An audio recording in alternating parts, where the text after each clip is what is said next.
નમસ્કાર દર્શક મિત્રો, સ્વાગત છે આપનું મંતવ્ય ન્યૂઝમાં। મેટ્રો 10 સાથે હું છું અંકિતા। નજર કરીએ મહત્વપૂર્ણ સમાચારો પર।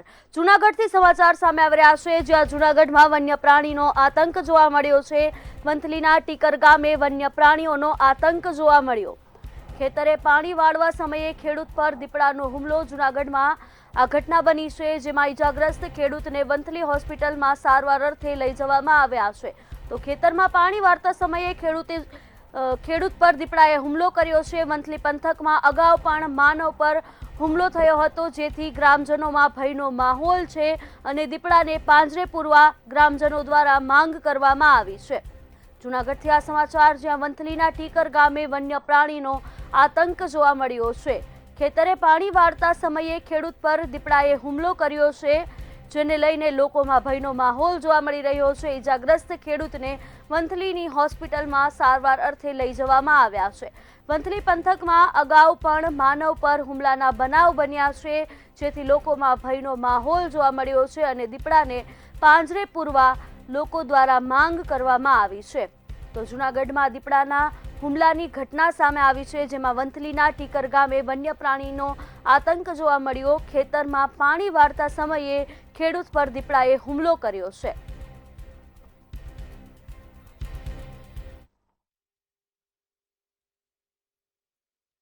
પાણી વાળતો હતો ને અચાનક મારા માથે દીપડાએ હુમલો કર્યો। જેમ તેમ કરીને મારો જીવ બચાવેલ છે।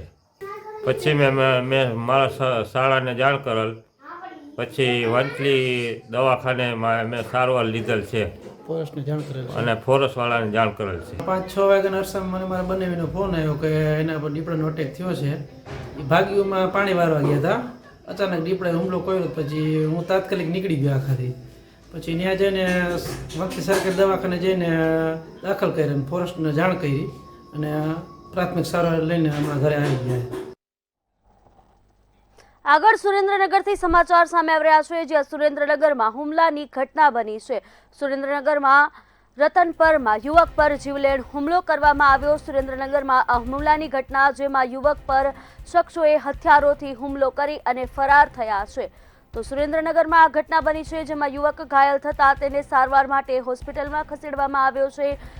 ઘટનાની જાણ થતાં જ પોલીસ ઘટના સ્થળે પહોંચી છે। તો સુરેન્દ્રનગરમાં યુવક પર જીવલેણ હુમલો કરી શખ્સો ફરાર થયા છે। યુવક પર શખ્સોએ હથિયારો વડે હુમલો કર્યો હતો અને હુમલો કરી આ શખ્સો ક્યાંક ફરાર થઈ ચૂક્યા છે। તો સુરેન્દ્રનગરથી આ સમાચાર, જેમાં રતનપરમાં યુવક પર જીવલેણ હુમલો કરવામાં આવ્યા છે। હથિયારો વડે હુમલો કરવામાં આવ્યો છે। યુવક પર શખ્સોએ હથિયારોથી હુમલો કર્યો અને હુમલો કરી આ શખ્સો ફરાર થયા છે। યુવક ઘાયલ થતાં તેને સારવાર અર્થે હોસ્પિટલ ખસેડવામાં આવ્યો છે।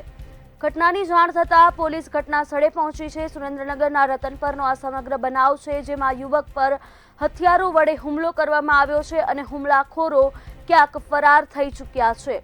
રતનપરમાં યુવક પર જીવલેણ હુમલો થયો છે।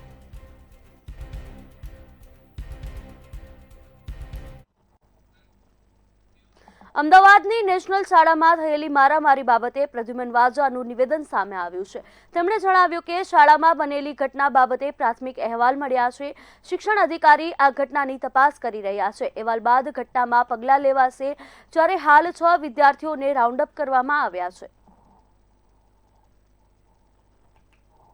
એક વિદ્યાર્થીએ પોતે અન્ય સાથીઓને બોલાવ્યા હતા અને ઝઘડામાં ઈજા થઈ હતી અને શાળા દ્વારા આ ઈજા થયેલ બાળકને હોસ્પિટલે લઈ અને તાત્કાલિક સારવાર આપી હતી અને તેની સાથે સાથે વાલીને બોલાવી અને ઠપકો પણ આપેલો હતો અને આ વિગતો પ્રાથમિક દ્રષ્ટિએ જાણવા મળેલ છે।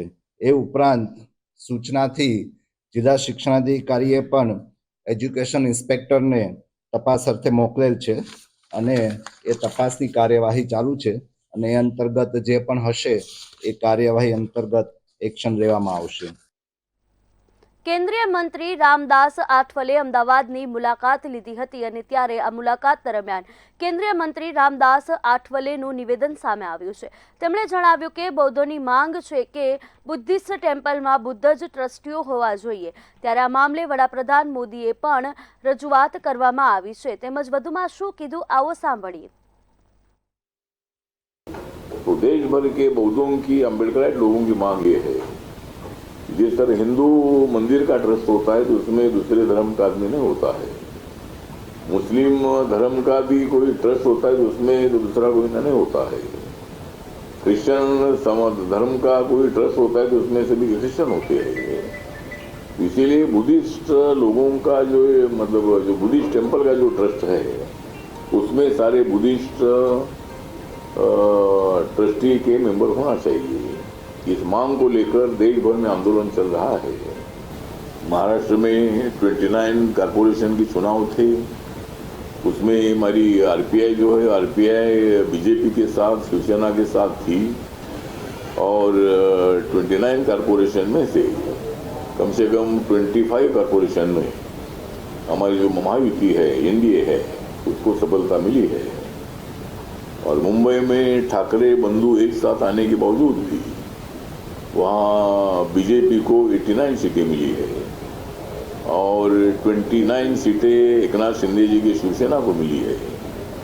अजीत दादा पवार जो एनसीपी के उनको तो 3 सीटें मिली है।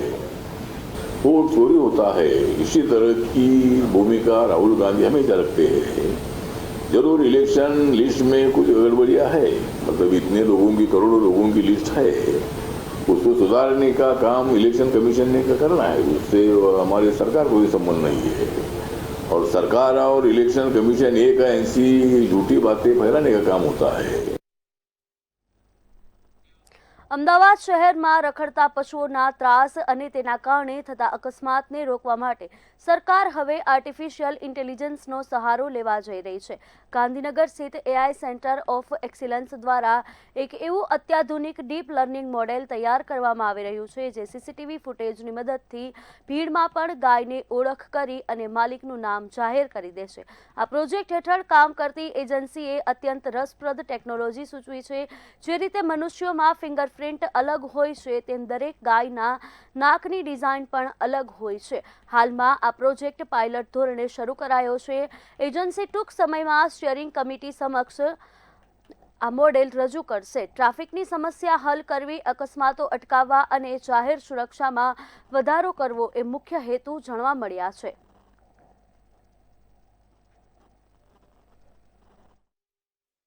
હવે આ પદ્ધતિમાં એક ટેકનોલોજીનો ઉમેરો કરી અને એઆઈ અને ડીપ લર્નિંગ આ બંને મેથડ યુઝ કરી એક પાયલોટ પ્રોજેક્ટ પૂનાની data wizard science company Pune એની પાસે આવું સ્ટાર્ટઅપ છે અને જે માનનીય આપણા વડાપ્રધાન શ્રી નરેન્દ્રભાઈ મોદીના સ્વર્ણિમ સ્ટાર્ટઅપ ફેસ્ટિવલ અંતર્ગત ગુજરાત સરકારનું જે ડીએસટી એટલે કે department of science and technology એનું સેન્ટર ઓફ એક્સલન્સ એ કાર્યરત છે।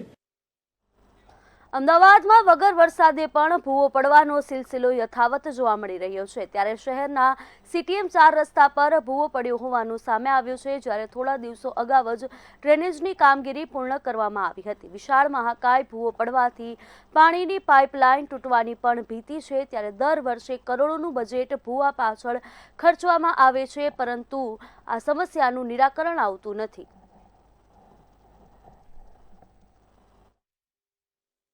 આપ જોઈ શકો છો નેશનલ હાઈવે નંબર 8 ને અડીને આ ભૂવો પડેલો છે।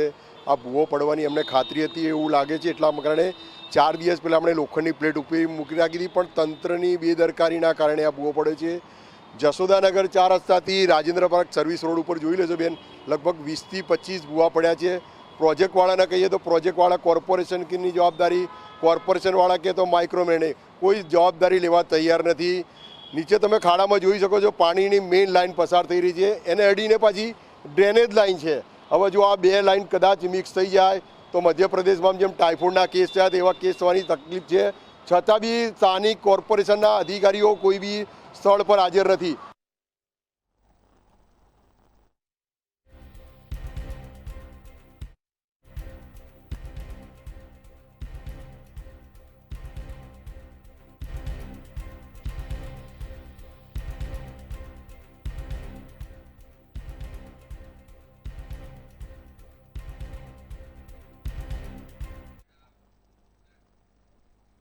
અમદાવાદના પૂર્વ વિસ્તારમાં ચેઇન સ્નેચિંગની ઘટનાઓ સતત વધી રહી છે.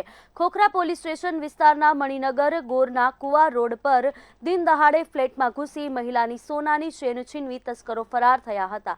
સોનાના ભાવ આસમાને પહોંચતા તસ્કરો બેફામ બન્યા છે, જ્યારે શહેરની સુરક્ષા વ્યવસ્થા ફરી પ્રશ્નાર્થ બની છે. ખોખરા પોલીસ સ્ટેશનને એક પીસીઆર મેસેજ મળેલ. ફરિયાદી સ્વાતિબેન દરજી, ઉંમર વર્ષ 50ના છે. તે તેમના ઘર જીવન એપાર્ટમેન્ટ ગોરના કુવા પાસે ખોખરા વિસ્તારમાં પોતાના ઘરે સ્ટેશનરીમાંથી પેન લઈને પરત જતા હતા. એ દરમિયાન અજાણ્યા એક પલ્સર બાઇક ઉપર 3 ઈસમો આવી અને ગળામાંથી ચેઇન ખેંચવાનો પ્રયત્ન કરેલ. બેને ચેઇન પકડી રાખેલ તો ચેઇન હાથમાં રહી અને પેન્ડન્ટ તૂટી પડી ગયેલું હતું. એ પેન્ડન્ટ લઈને તે જતા રહેલ છે. હાલમાં ખોખરા પોલીસ સ્ટેશન ખાતે અલગ અલગ 3 ટીમ બનાવી અને સીસીટીવી ફૂટેજ, ભૂતકાળના જે ગુના સંબંધિત જે સમાન પ્રકારની એમઓ હોય એ પ્રકારના ઇસમોને તપાસવાની અને ધોરણસરની કાર્યવાહી ચાલુ છે.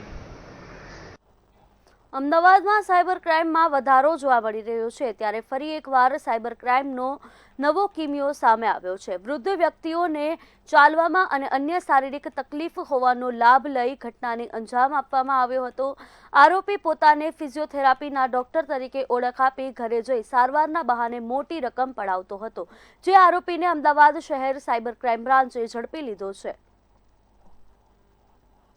જેથી તેમણે પોલીસનો સંપર્ક કરતા અમે સ્થળ ઉપર જઈને જોતા સીસીટીવી ચેક કરતા વૃદ્ધાની આસપાસ એક માણસ રેકી કરતો મળી આવેલ, જેને પકડીને પૂછતાછ કરતા એ મૂળ પોતાનું આટા બરાજ સ્ટેટ રાજસ્થાનનો હોવાનું જણાવેલ અને એ લોકો ત્યાંથી આવીને આ પ્રકારના વૃદ્ધાને ટાર્ગેટ કરીને એમના પાસેથી સારવારના બહાને પૈસા લીધેલું જણાઈ આવેલ, જે અંગે એફઆઈઆર નોંધી આગળની કાર્યવાહી હાથ ધરેલ છે. અમદાવાદમાં પાણીજન્ય રોગચાળો અટકાવવા એએમસી આરોગ્ય વિભાગની 7 ઝોનમાં સઘન કાર્યવાહી હાથ ધરવામાં આવી હતી. હેલ્થ એન્ડ ફૂડ વિભાગ દ્વારા શહેરની તમામ ઝોનમાં પાણીપુરી વેન્ડરો પાસેથી વિશાળ સ્તરે નમૂનાઓ લેવામાં આવ્યા હતા. અમદાવાદ મ્યુનિસિપલ કોર્પોરેશનના આરોગ્ય વિભાગ દ્વારા 1121 નમૂનાઓ રાસાયણિક વિશ્લેષણ માટે લેવામાં આવ્યા હતા, જેમાંથી 280 નમૂનાઓ FSSAI દ્વારા નોન પરમિટેડ ફૂડ ગ્રેડ કલરવાળા મળી આવ્યા છે. સાથે જ મેડિકલ કેમ્પ પર ક્લોરીન ટેસ્ટ કરવામાં આવી રહ્યા છે. પાણીપુરીની લારીઓ અને કિરાણા સ્ટોરમાં વ્યાપક ક્લોરિનેશન કરવામાં આવી રહ્યું છે. અમદાવાદ મ્યુનિસિપલ કોર્પોરેશનમાં પાણીજન્ય કેસીસ થાય છે, તે માટે મહત્તમ પાણીના સેમ્પલ લેવાય, ક્લોરીન ટેસ્ટ કરવામાં આવે અને જે જગ્યાએ પાણીના પોલ્યુશન લગતી કમ્પ્લેન હોય એન્જિનિયરિંગ વિભાગમાંથી લીકેજ રિપેર અને અન્ય કાર્યવાહી કરવામાં આવે. આ સાથે સાથે ફૂડ વિભાગ દ્વારા પણ જેટલા પણ ખાદ્ય એકમ છે તેનું ચેકિંગ થાય તે કામગીરી હાથ ધરવામાં આવેલી છે. છેલ્લા 7 થી 10 દિવસ દરમિયાન કોર્પોરેશન દ્વારા ફૂડ વિભાગની ટીમ દ્વારા જેટલા પણ પાણીપુરીના ધંધાકીય એકમ છે તેનું ચેકિંગ હાથ ધરવામાં આવેલું છે. CISF દ્વારા સતત બીજા વર્ષે 28મી જાન્યુઆરી 2026ના રોજ વંદે માતરમ કોસ્ટલ સાયક્લોથોન 2026નું આયોજન કરવામાં આવ્યું છે. દરિયાકાંઠાની સુરક્ષા જાગૃતિ, રાષ્ટ્રીય એકતા અને સામુદાયિક ભાગીદારીને મજબૂત કરવાના ઉદ્દેશ્ય સાથે એક સીમા ચિહ્ન ઉપર રાષ્ટ્રીય પહેલ જોવા મળી છે. માનવીય ગૃહ રાજ્ય મંત્રી અને નિત્યાનંદ રાય સહિત વિવિધ પદાધિકારીઓની હાજરી જોવા મળશે. આ સાયક્લોથોન 25 દિવસની 6553 કિલોમીટરની સાયકલિંગ યાત્રા છે, જે ભારતના સમગ્ર મુખ્ય ભૂમિના દરિયાકાંઠાને આવરી લે છે. આ સાયક્લોથોનમાં 130 CISF જવાનો અને જેમાં 65 મહિલા જવાનોનો સમાવેશ થશે. સમગ્ર આયોજન રાષ્ટ્રીય ગૌરવ, એકતા અને ભારતના દરિયા કિનારાના રક્ષણ માટે સામૂહિક જવાબદારીનું પ્રતીક બનશે. CISF Vande Mataram coastal cyclothon इस साल 28 जनवरी से 22 फरवरी को आयोजन की जाएगी और इसमें हमारे 130 साइकिलिस्ट, जिसमें से 65 पुरुष और 65 महिला, वो 6500 किलोमीटर की पूरी कोस्ट लाइन को कवर करेंगी. जैसा हरिंदर ने बताया कि वेस्ट कोस्ट में ये साइक्लोथॉन हमारी लखपत पोर्ट से शुरू होगी और ये कोची तक जाएगी और उधर ईस्ट कोस्ट में भी शुरू होकर वो भी कोची में मिलके कोची में फाइनल हमारा जो कंक्लूजन प्रोग्राम किया जाएगा. कोस्टल साइक्लोथॉन की जो भूमिका है 2025 में जब रखी गई, तो इसके पीछे का सोच ये था कि तटीय सुरक्षा एक राष्ट्रीय सुरक्षा का एक अभिन्न अंग है। तो इसको ध्यान में रखते हुए ये बात प्रतिपादित की गई कि अगर हम स्थानीय समुदाय जो हैं तटीय क्षेत्र में हैं उनके साथ एक जनसंवाद हम करें और जनसंवाद करके जो राष्ट्रीय सुरक्षा से संबंधित जो सूचनाएं हैं, जो उनमें जागरूकता है, उस पे हम लोग अपनी बातें हम जन समुदाय तक रखें और उनकी बातों को भी हम सुनें। રાજ્ય સરકાર હવે એઆઈથી સ્માર્ટ ગવર્નન્સ તરફ આગેકૂચ કરશે। આધુનિક ટેકનોલોજી અને એઆઈના ઉપયોગને પ્રાથમિકતા આપશે। રખડતા પશુઓને લીધે ઊભી થતી સમસ્યાઓનું સમાધાન લાવવામાં આવશે, જેને લઈ એજન્સી દ્વારા એઆઈ મોડેલ નિર્માણ પર કામ શરૂ કરવામાં આવ્યું છે, જેમાં હવે ફિંગરપ્રિન્ટની જેમ ગાયનો પણ યુનિક બાયોમેટ્રિક આઈડી બનાવવામાં આવશે। સીસીટીવી અને એઆઈ રખડતી ગાયને ભીડમાં પણ ઓળખશે અને ગાયને ભીડમાં ઓળખીને તેના માલિકની ઓળખ ઉજાગર કરશે। અમદાવાદ મનપા માટે પાયલટ પ્રોજેક્ટની તૈયારી કરવામાં આવી રહી છે।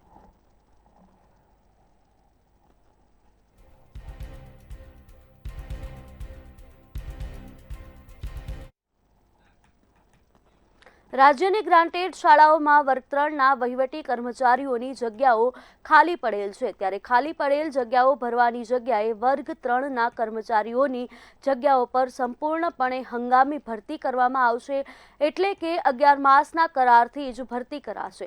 સરકારે માર્ચ 2018ના ઠરાવ મુજબ આ ખાલી પડેલ જગ્યાઓ પર નિમણૂક આપવા તેમજ એનઓસી આપવા પર પ્રતિબંધ મૂકવામાં આવ્યો છે, જ્યારે સમગ્ર મામલે અનેકવાર મુખ્યમંત્રીને રજૂઆત કરવામાં આવી છે, પરંતુ સરકાર કાયમી શિક્ષકો આપવામાં નિષ્ફળ છે।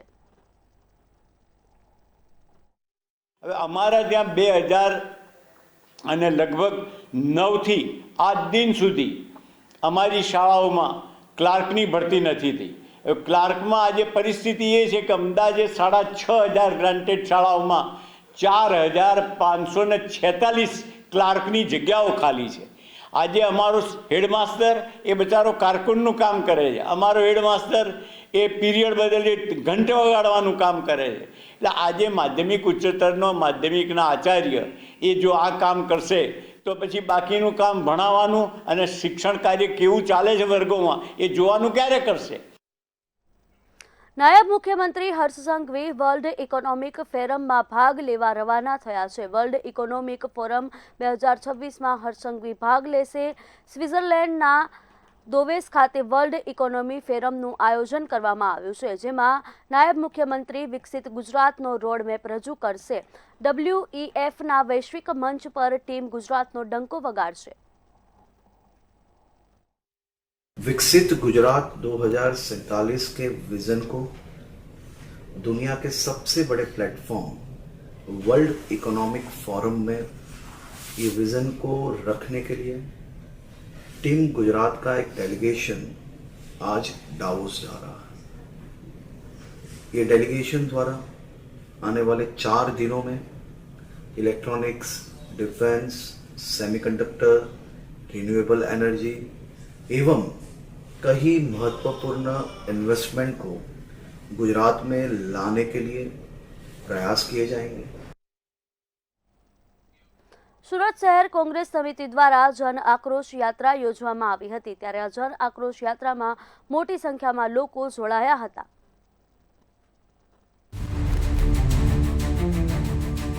સુરત શહેર કોંગ્રેસ સમિતિ દ્વારા જન આક્રોશ યાત્રાનું આયોજન કરવામાં આવ્યું હતું। લોકોના પડતર પ્રશ્નોને લઈને કતારગામ દરવાજાથી મહાનગરપાલિકા કચેરી સુધી જન આક્રોશ યાત્રા યોજવામાં આવી હતી, ત્યારે આ જન આક્રોશ યાત્રામાં મોટી સંખ્યામાં કોંગ્રેસ કાર્યકરો, આગેવાનો, ગુજરાત કોંગ્રેસ પ્રદેશ અધ્યક્ષ અમિત ચાવડા સહિતના લોકો જોડાયા હતા, જ્યારે આ પદયાત્રા દરમિયાન આપના કરસન બાપુ કોંગ્રેસમાં જોડાયા છે। ભાજપને ખબર પડી ગઈ છે કે ગુજરાતમાં હવે આપણી દાળ ગળવાની નથી, એટલે કોંગ્રેસના મત તોડવા માટે આમ આદમી પાર્ટીને વેપન તરીકે વાપરે છે। એ અમે નહીં થવા દઈએ, ડંકાની ચોટ ઉપર નહીં થવા દઈએ। શું રણનીતિ છે આગળ? બસ વાસ્તવિકતા લોકો સુધી લઈ જવાની। લોકો બહુ શાણા છે, બધું જ લોકો નક્કી કરી લેશે। એક જ ઉદ્દેશ છે, ઘર ઘરે અને દેશ જે દેશ પ્રેમી છે એને આભાસ શું છે અને વાસ્તવિકતા શું છે એ સમજી જશે, એટલે કોંગ્રેસનો જય જયકાર થશે। આપણે જોયું કે ભારતીય જનતા પાર્ટી વિકાસ સૌનો સાથ સૌનો વિકાસની વાત કરી પ્રજાના કરોડોના રૂપિયા એ ખતમ કરી રહી છે, ત્યારે તમે જોઈ રહ્યા કે બ્રિજ તૂટી રહ્યા છે, ટાંકી તૂટી રહી છે, રસ્તાઓ ખરાબ થઈ ગયા છે, ત્યારે એમના ખરાબ વહીવટ, ભ્રષ્ટાચારી અહંકારી વહીવટને લીધે પ્રજા હેરાન થઈ રહી છે.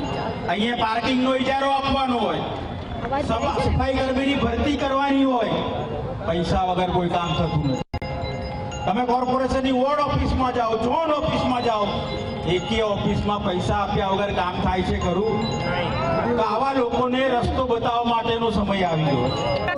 बेरोजगारी को लेकर, किसान के फसल को दाम नहीं मिलता उसको लेकर, महिलाओं का उत्पीड़न हो रहा उसको लेकर, शिक्षा की सुविधाएं नहीं है उसको लेकर, ये तमाम चीजें, गांव में गली मोहल्लों में पीने का पानी नहीं मिलता, लेकिन शराब पहुंच गई है, ड्रग्स पहुंच गई है, ये तमाम मुद्दों को लेकर ये आक्रोश है. ભ્રષ્ટાચારનો પાપનો ગડો હવે ભરાઈ ગયો છે.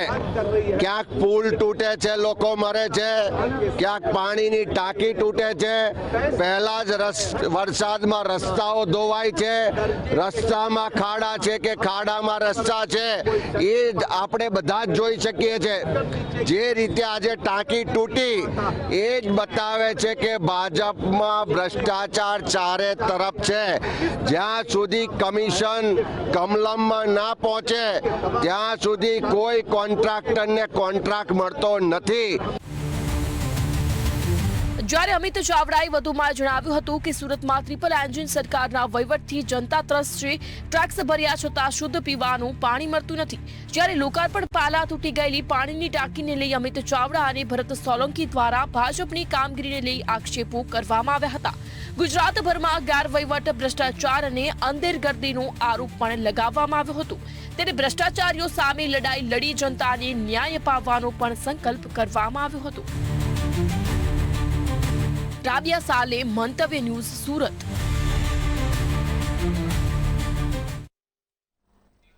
વડોદરા ખાતે કેજરીવાલના નિવેદન બાદ સાવલી ધારાસભ્યની પ્રતિક્રિયા સામે આવી છે. વડોદરા ખાતે આમ આદમી પાર્ટીના નેતા અરવિંદ કેજરીવાલ દ્વારા આપવામાં આવેલા નિવેદન બાદ ગુજરાતના રાજકારણમાં ગરમાવો જોવા મળ્યો હતો. કેતન ઇનામદારે જણાવ્યું હતું કે અરવિંદ કેજરીવાલે આપેલું નિવેદન માત્ર અને માત્ર રાજકીય રોટલા શેકવા માટે છે. વાસ્તવિક મુદ્દાઓથી લોકોનું ધ્યાન ભટકાવવા આવા નિવેદનો આપવામાં આવી રહ્યા છે. તેમણે વધુમાં કહ્યું હતું કે ગુજરાતની જનતા હવે આવા નિવેદનોને ગંભીરતાથી લેતી નથી અને વિકાસ તથા કામગીરી આધારિત રાજકારણમાં વિશ્વાસ રાખે છે.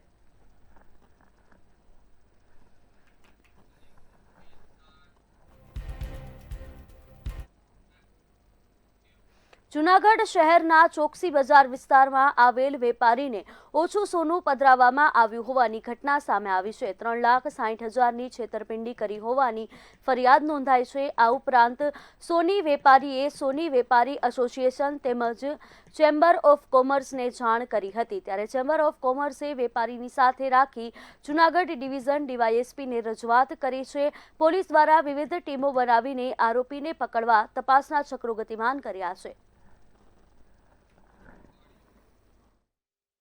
10 તારીખના રોજ અમારી દુકાને બે અજાણ્યા કસ્ટમર આવેલા હતા, એક ભાઈ અને એક બેન. એ લોકોએ અમારી સાથે છેતરપિંડી કરી, જૂનો હાર લઈ આવ્યા હતા અને સામો નવો માલ લઈ ગયા હતા. એ બાબતે આપણે એનું અમુક રીતના આપણે ટેસ્ટિંગ કરાવ્યું તો એમાં ઓકે સોનું બતાવતા હતા. બાદમાં ખબર પડી કે ભાઈ આ સાવ સોનું નકલી ટાઈપનું છે, નવી મોડસ ઓપરેટિંગ છે, એટલે કોઈ વેપારીને પણ અમુક જગ્યાએ ધ્યાનમાં નથી આવતું. એટલે આપણે એના Junagadh gold and silver association, બાદમાં ચેમ્બર ઓફ કોમર્સને જાણ કરી, ત્યારબાદ લોકલ પોલીસ સ્ટેશનનો સંપર્ક કર્યો અને એની તપાસ ચાલુ છે. પણ દાગીનામાં એવું હતું કે દાગીનો એટલી બધી વ્યવસ્થિત બનાવટનો હતો કે એમાં કોઈ પણ વ્યક્તિને ખબર પડે નહીં, સિવાય કે એને આપણે આખો રિફાઇન કરીએ તો જ એમાં શું હકીકત છે એ જાણવા મળે. આ અનુસંધાને અમારા વેપારી છેતરાઈ ગયા અને એની અમારી એક રજૂઆત આવી કે ભાઈ આવી રીતે આવી ઘટના બની છે. આ ઘટના બની એટલે મેં ચેમ્બર ઓફ કોમર્સને લેખિતમાં જાણ કરી અને ચેમ્બર ઓફ કોમર્સે અમને વાત કરી અને અમે અમારી ભેગા આવી ડીવાયએસપી ધાંધલિયા સાહેબની પાસે અમે ગયા. સાહેબે બહુ સરસ રીતે અમારી વાત સાંભળી, રજૂઆત સાંભળી. અમદાવાદ સર્કિટ હાઉસ ખાતે ગુજરાત સર્વ સમાજ પક્ષની કારોબારી બેઠકનું આયોજન કરવામાં આવ્યું હતું. આ બેઠક રાષ્ટ્રીય અધ્યક્ષ ગનીભાઈ કાકલની આગેવાનીમાં યોજાઈ હતી. કચ્છ બાદ હવે આખા ગુજરાત તરફ પોતાની પક્ષને લઈ જવા અને નવા હોદ્દેદારોને જોડવા માટે આ બેઠકનું આયોજન કરવામાં આવ્યું હતું. આ બેઠકમાં નવા નિમણૂક પામેલા લોકોને શુભકામનાઓ આપવામાં આવી હતી. કચ્છમાં 4 સીટો પરના વિજય બાદ આગામી નગરપાલિકા ચૂંટણીમાં ભુજમાં 52 સીટો અને અમદાવાદની 7 સીટો પર ઉમેદવારો ઊભા રાખવાની પણ જાહેરાત પક્ષ દ્વારા કરવામાં આવી હતી.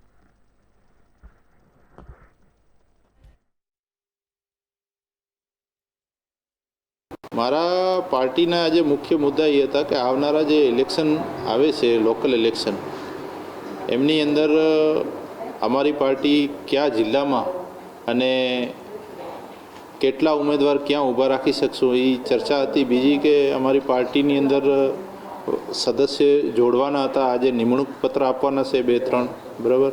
લઘુમતી મોરચાના વાઇસ પ્રેસિડેન્ટ બનાવ્યા છે, અલગ અલગ લેડીસો છે એને જોડવાના હતા.